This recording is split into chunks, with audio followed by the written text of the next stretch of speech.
Bom dia, Mato Grosso do Sul. Eu sou o Dr. Luiz Ovando e começa agora o nosso programa Tribuna da Saúde na Rede Educativa de Mato Grosso do Sul. Hoje, nós vamos falar sobre vários temas de urologia. E o primeiro deles é vasectomia. Aí nós vamos um pouquinho sobre varicocele e circuncisão. São temas um tanto quanto controversos em muitos aspectos. Esses procedimentos geralmente trazem muitas dúvidas. Por isso, eu convidei o Dr. Krause, que assim eu o chamo. O nome completo dele é Paulo Roberto Krause, que é urologista, para esclarecer essas dúvidas. Dr. Krause é um médico experiente. Eu o conheço há mais de 30 anos, em que eu fazia a avaliação dos pacientes cardiológicos que tinham problemas urológicos e que ele operava. Então, desde então, a gente mantém contato e quero dizer aqui que ele é meu médico também. Embora eu seja saudável, mas de tempo em tempo você tem que fazer uma avaliação. Doutor Paulo, muito obrigado por atender o nosso pedido, vir até aqui para responder essas questões. Nós vamos começar aqui, sobre vasectomia. Mas antes disso, naturalmente, o senhor pode se apresentar, pode falar aquilo que achar conveniente, e aí eu vou fazer algum comentário sobre essa questão vasectomia para a gente começar a nossa conversa. Muito obrigado, seja bem-vindo. Obrigado pelo convite. Nós somos parceiros já há bastante tempo. É um orgulho estar aqui com você e uma satisfação se eu puder ajudar. Sem dúvida que você vai ajudar muito. Bom, vamos conversar sobre vasectomia. Exato. A vasectomia hoje é um procedimento que se tornou bastante comum. E os homens evoluíram e melhoraram. E nesse sentido, hoje uma vasectomia é muito mais fácil de o paciente te procurar e você orientá-lo a fazer o procedimento. Existem algumas regras para a realização da cirurgia. E elas são legais, elas são estipuladas por lei. E hoje essa lei ela foi modificada no ano passado, e o indivíduo que tem autorização para realizar uma vasectomia, ele precisa ter acima de 21 anos ou ele ter 2 filhos. E raramente um indivíduo de 20 anos vai ter 2 filhos. Ontem, por curiosidade, eu conversei com o indivíduo que mais faz vasectomia no estado do Mato Grosso do Sul, que é o meu colega, o Dr. Everton. Ele tem uma casuística de mais de 6 mil casos, Dr. Ovando, e ele me comentou que tem alguns indivíduos jovens que procuraram por ele, e dentro dos termos legais, de 18, 19 anos, com 2 filhos, e conseguiram realizar a vasectomia, que era o objetivo. A intenção da vasectomia ela é um método de esterilização, de controle de natalidade. O que isso exige? O indivíduo ele tem que ter maturidade e ele tem que estar decidido que ele não quer mais filhos. Doutor Paulo, sobre esse aspecto é importante. Nós conversávamos ali antes do programa que normalmente a relação homem-mulher, ela visa basicamente perpetuar a vida. Antigamente o pessoal não tinha dúvida, falava, vamos fazer ligadura de trompa na mulher. E isso persistiu durante muitos anos. E ainda se faz. E o homem começou a fazer vasectomia. Mas vamos esclarecer aqui para você o que é vasectomia. Tem um canalzinho que sai do testículo, que leva o espermatozoide para dentro da uretra, passando basicamente pela próstata. O Dr. Paulo vai explicar isso direitinho. Então, esse canalzinho ele é microscópico, ele é muito pequeno e é longo. E esse procedimento, vasectomia, quer dizer, você corta o vaso, como se fosse. Na verdade, o corte é o desligamento do conduto chamado deferente. Não é diferente, é deferente. Então, Paulo, explica para nós anatomicamente para que a pessoa possa entender. E aí nós vamos para a questão, vamos dizer, antropológica da vasectomia. Tá. O objetivo da cirurgia é interromper o trânsito do espermatozoide, Sim. que é originado no testículo, vai fazer todo esse trâmite, esse caminho através do epidídimo, do canal deferente e chegar até junto à próstata no ducto ejaculatório. Nós vamos interromper o caminho do espermatozoide. A vasectomia é uma cirurgia relativamente simples, de poucas complicações. Algumas existem e até causam algum transtorno para os pacientes, mas ela pode ser feita com anestesia local e assim ela é feita no sistema público. Nossos pacientes privados e pacientes de planos de saúde têm autorização para fazer a cirurgia em nível hospitalar com assistência do anestesista, o que torna muito confortável. O paciente dorme, após ele dormir, que é uma sedação, não é uma intubação, não é uma anestesia geral, ele dormiu, nós fizemos anestesia no local onde vai ser feita a incisão, ela pode ser feita única ou bilateral, nas duas bordas do escroto. São incisões de mais ou menos 1 centímetro, a gente exterioriza o canal deferente, esse canal ele é seccionado, muitas vezes cauterizado nas bordas, as amarras são feitas com segurança, às vezes múltiplas, 2, 4, às vezes até com a inversão dos canais, com o objetivo de que isso não recanalize espontaneamente. E isso é algo que pode acontecer, dependendo da técnica que se utiliza. Exemplo, nós podemos interceptar entre as duas extremidades do canalzinho uma membrana que existe dentro do escroto que se chama dartos. A gente intercepta isso para que os canais não tenham aproximação e a natureza não tente reorganizar o caminho do espermatozoide. Essa estatística hoje, para as técnicas que se utilizam, ela acontece em 0,05%. Quer dizer... A recanalização. A recanalização espontânea. Quer dizer, de cada 2.000 indivíduos que operaram, um pode ter problemas. Ou seja, recanaliza. Recanaliza. Passa a ser fértil novamente. Sim. Doutor Paulo, nós temos uma pergunta, mas antes da pergunta, existem citações, naturalmente, né? Em livros forenses, em livros médicos, de que o indivíduo que fez vasectomia, ele já diz assim, bom, agora eu estou estéril, eu já não vou mais fecundar a mulher, a esposa. E aí acontece, você falou aí, depois da cirurgia, depois de algum tempo. Mas existem alguns, antigamente não se tinha um cuidado bem padronizado em relação a isso. E aí a esposa aparecia grávida do 3º, 4º mês depois da vasectomia.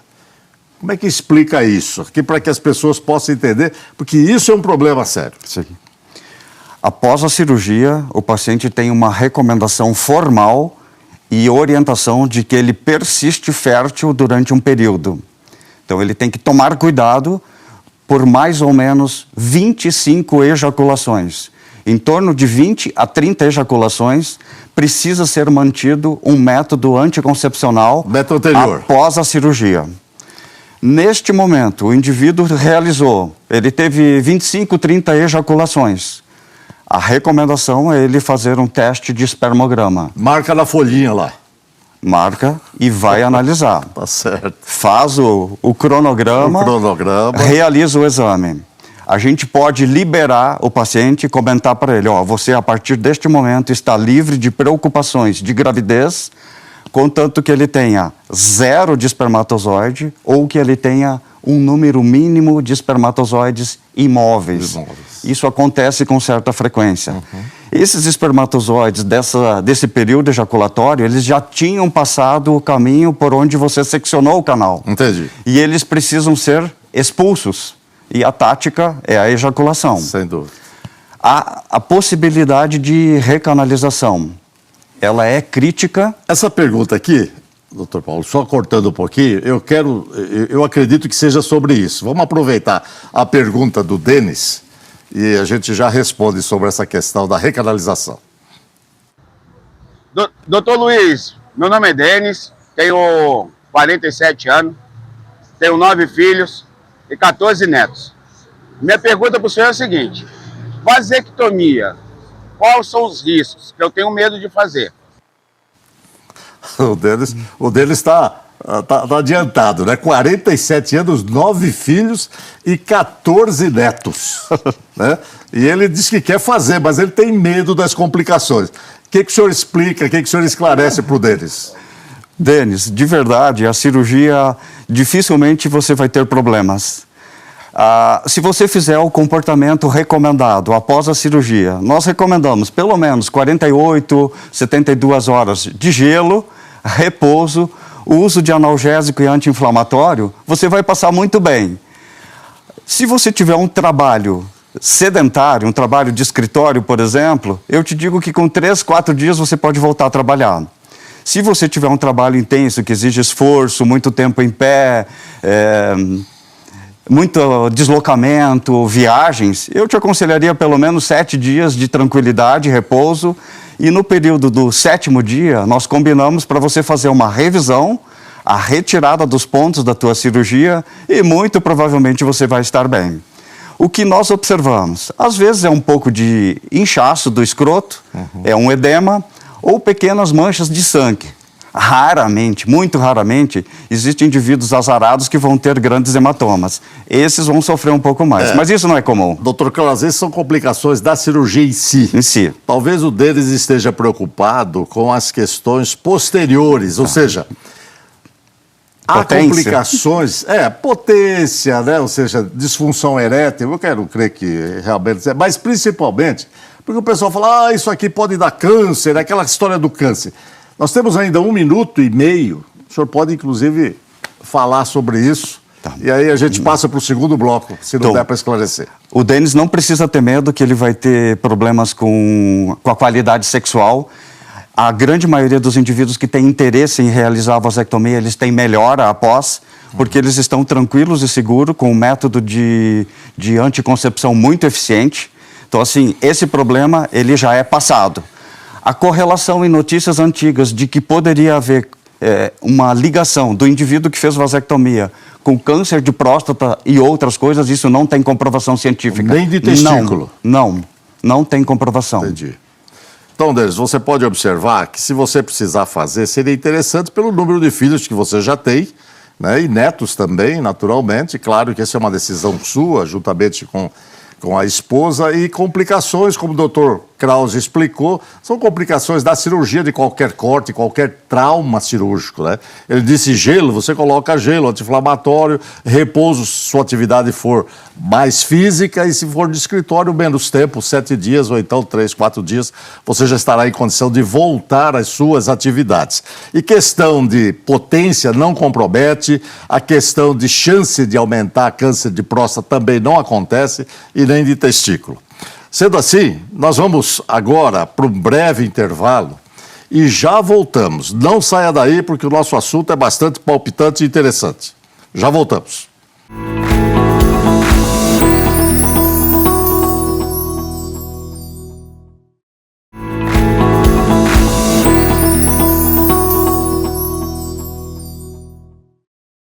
Voltamos a apresentar o Tribuna da Saúde aqui na Rede E de Mato Grosso do Sul. Acompanhe ao vivo pelo portal da Rede e participe mandando sua sugestão para o WhatsApp 99832 1122. Aqui no estúdio, comigo, hoje, o Dr. Paulo Roberto Krause, Dr. Krause, né, falando sobre vasectomia, varicocele e circuncisão. Dr. Paulo, nós conversamos sobre vasectomia, agora vamos falar um pouquinho sobre varicocele. O que é isso? A varicocele é uma doença vascular, seriam varizes que acontecem no escroto. Só que esclarecendo um pouquinho, escroto é o testículo, é aquela bolsa que segura o testículo, viu? Você que está acompanhando aí, sim. Essas varizes, elas podem ocasionar problemas para um homem no sentido de fertilidade. E a varicocele é a doença mais frequente e corrigível que causa infertilidade para os homens. Entendi. Ela está presente em até 15% dos indivíduos, quer dizer, de cada 100 indivíduos, 15 podem ter varicocele. Um número alto. Sim. Uma parte não sabe, porque não percebe, não é diagnosticada e não tem problemas. Essas veias que se dilatam no escroto, no saco, elas podem ocasionar problemas, desde o seu aparecimento, que é comum na adolescência, quando o indivíduo começa a ter desenvolvimento sexual. Pode haver um desenvolvimento desproporcional do testículo e a varicocele ela é muito mais frequente à esquerda, até por razões da anatomia do indivíduo, porque a circulação do lado esquerdo ela é diferente da direita. E esse indivíduo ele pode, com 15 anos, observar que o testículo esquerdo é menor do que o direito. Esses indivíduos têm uma avaliação bastante difícil de ser feita, porque eles ainda não têm uma qualidade de esperma suficiente para a gente fazer análise. E, dependendo da situação, esse indivíduo com testículo pequeno vai ser recomendado a ele operar. Normalmente, esse indivíduo de 15 anos, a gente vai pedir para ele fazer um acompanhamento. Então, nos aniversários dele, 16, 17 anos, você consegue ter uma evolução e acompanhar se esse testículo melhorou ou não. Com 17, 18 anos, a gente já tem análise de esperma de melhor qualidade e você pode decidir o tratamento do indivíduo. O que vai fazer isso? Você pode estar protegendo ele de uma infertilidade futura. O testículo vai recuperar um tanto, não voltar ao normal. Mas o outro pode suprir isso. O Dr. Paulo está falando aqui, para você entender bem, quer dizer, varicocele são varizes, aquilo que tem na perna, que tem no ânus, que se chama hemorroida. Como ele disse no início, é uma doença do vaso, da veia, de uma maneira geral. E ali no testículo, quer dizer, por que o testículo fica longe do corpo? Por que o testículo, na época de frio, ele se aproxima mais do corpo? Ele fica pequeno, ele fica murcho, para dar aquecimento. E no calor ele fica distante. Você já observou isso? Você é homem, sabe disso. As mães, em relação às crianças, sabem disso. A criança, quando nasce, às vezes o testículo não desce, o pessoal tem que operar para pôr o testículo na bolsa escrotal, ou seja, no escroto. Por quê? Porque se você tem as veias dilatadas, o aquecimento do testículo aumenta. E o espermatozoide não sobrevive com a temperatura do corpo, não é isso, doutor Paulo? Certo. É assim o negócio, não? Sim. O testículo, ele tem uma temperatura, e a natureza programou isso, em torno de 2 graus a menos que a temperatura do corpo. É quase igual à temperatura do pé, que é diferente. Então, essa necessidade de temperatura mais amena, menor do que os 36, 37 graus usuais da nossa temperatura corporal, eles são ideais para o desenvolvimento e a maturação do espermatozoide.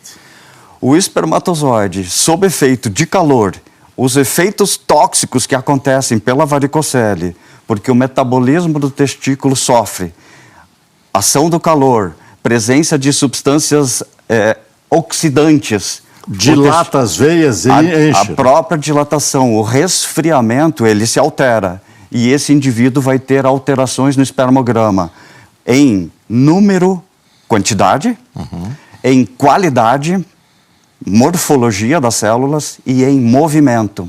Então, a varicocele, ela causa 3 tumultos muito grandes para a produção dos espermatozoides. E um detalhe, doutor. A varicocele, ela normalmente não é unilateral. Normalmente, ela é bilateral. Então, mesmo que você faça o diagnóstico à esquerda, os métodos hoje de investigação, eles são mais precisos. E a gente consegue ouvir o refluxo do sangue do lado direito com uma ultrassonografia do cordão espermático chamado dopermetria. Então, você escuta muito melhor do que o exame médico a identificação e a comprovação da doença. Doutor Paulo, tem havido uma conscientização do público masculino em relação a isso, principalmente das mães, né? A gente fala aqui, as mães têm que estar sempre atentas à questão dos filhos. Tem acontecido isso? As pessoas têm procurado, preocupado, o consultório tem aumentado mais em busca de solução dessas situações, ou esclarecimento, né? Doutor Vando, o indivíduo que normalmente vai procurar recurso é o indivíduo com problemas de fertilidade. Já então tá lá ele, na já frente. ele já é adulto. De verdade, existem campanhas e intenção e orientação, especialmente para a pediatria e os indivíduos que cuidam dos púberes, para que eles monitorem esses indivíduos, os meninos, nessa fase de idade, para a gente tentar corrigir o problema antes de ele se tornar grave. Entendi. A varicocele, mesmo sendo corrigida, ela não é 100% eficiente. Entendi. Ela tem até 40% de indivíduos que não melhoram o espermograma.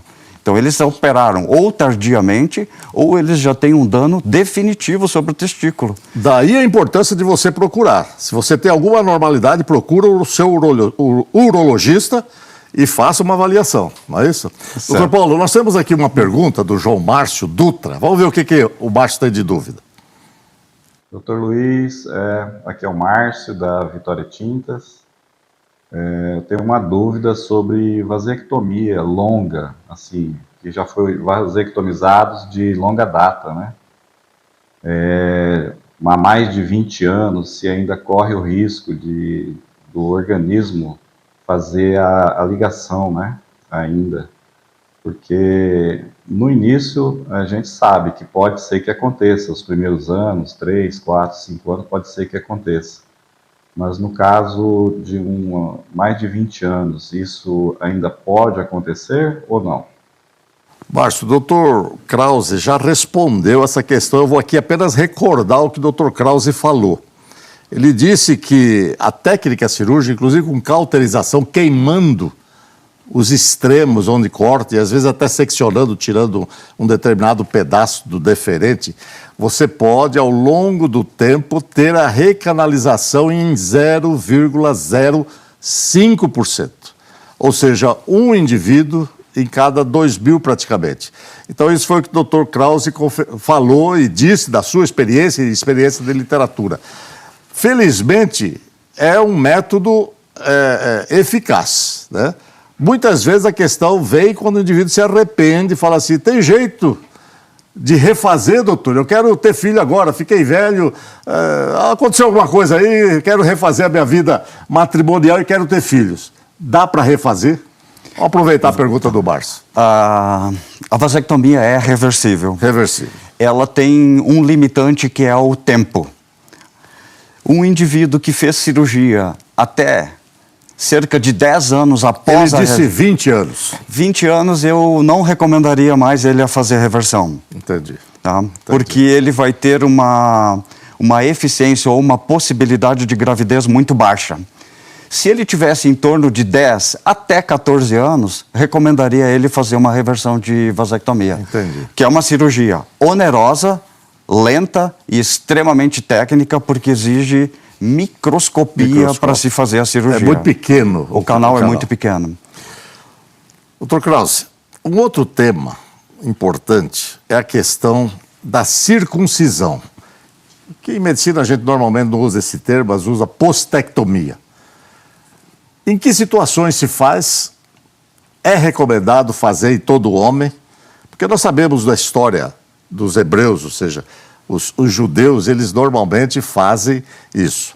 Nós ainda temos 3 minutos do nosso programa, mas eu acho importante o senhor comentar sobre isso. Indica-se, seria interessante que os homens todos fizessem ou não, só em alguns casos? Então, vamos rapidamente. A circuncisão, postectomia, é realizada pelos judeus há mais de 5.000 anos. Benefícios.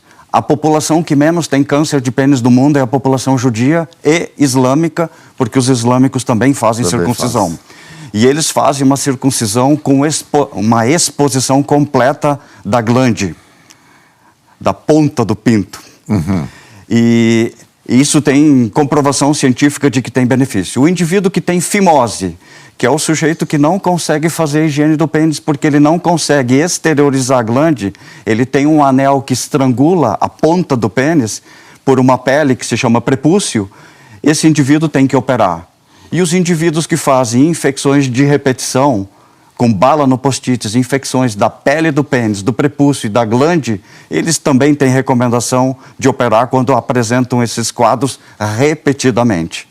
Observação: a Organização Mundial de Saúde recomenda a circuncisão.